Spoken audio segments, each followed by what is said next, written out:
আসসালামু আলাইকুম। আমি পিকে নাইমুদের ফোন রাখতে সবাই কেমন আছেন দেখেন। আমি একটু নানিদের বাড়ি আসলাম। এখানে দেখেন অনেক স্মৃতি। এখানে মদনপুর গ্রামে এতিমখানা। এখানে ওই সাইডের দিকে আছে এতিমখানা, আর এই সাইডের দিকে এটারও আটা এতিমখানার জন্য আটা জিনিস বানাচ্ছে। আর কিছুদিন পরে বানানো শুরু করবে। এখানে এখন আপনারা এখানে এখন বালু উঠেছে, বালু বলছে এখন এখানে অনেক বালু তুলছে, তো ওই জন্যই কিছুদিন পরে কিছু বানাবে ঘন্টা। এখনো বিষয় কম বুঝতে পারছি না এটা কী বানাবে। এটা এখানে বালু টালু দেশে, তো এদিকে অনেক মাঠটা অনেক সুন্দর দেখা যাচ্ছে। এখানে অনেক এতিমখানার ছেলেপিলে এখানে অনেকজন আছে। এদিকে দেখেন মদনপুর গ্রামের এতিমখানার ছেলেপিলে অনেক খেলাধুলা করছে। এখানে গ্রামটা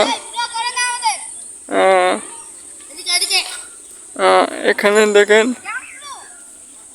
অনেক রাস্তাটা অনেক সুন্দর দেখা যাচ্ছে। এখানে অনেক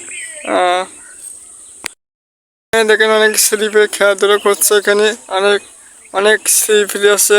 দেখেন অনেক খেলাধুলা করছে এখানে অনেক এই মাঠটা। এখানে দেখেন অনেক খেলাধুলা আনন্দ ফুর্তি করছে। সব বালু এখানে সব বালু দেওয়া আছে। এখানে সব বালু দেওয়া, এখানে নরম বালু। এখানে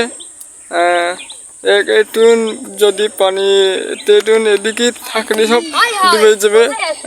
ওইখানে দেখেন ছেলেমেয়ে এদিকে খেলাধুলা করছে। এখানে দেখেন অনেক রাস্তাঘাট, অনেক মানুষ এখানে খেলাধুলা করছে। এখানে অনেক সুন্দর পরিবেশ, অনেক সুন্দর পরিবেশ। এটা ফাঁকা মাঠ, এটা বলে অনেক ছেলেপিলে এখানে এতিমখানার ছেলেপিলে এখানে অনেক খেলাধুলা করছে। এখানে তাদের সামনে একটু যাবো দেখে অনেক ছেলেপিলে আনন্দ করছে। এতিমখানার ছেলেপিলে অনেকজন খেলাধুলা করছে, আনন্দ ফুর্তি করছে। এখানে অনেক দেখেন অনেক খেলাধুলা করছে, আনন্দ ফুর্তি। এখানে ছেলে খেলাধুলা করছে। এখানে দেখো অনেক দাঁড়িয়েছে এই ফাঁকা মাঠে খেলাধুলা। আপনাদের ভরসা দেয় পর্যন্ত আছে। আল্লাহ হাফেজ।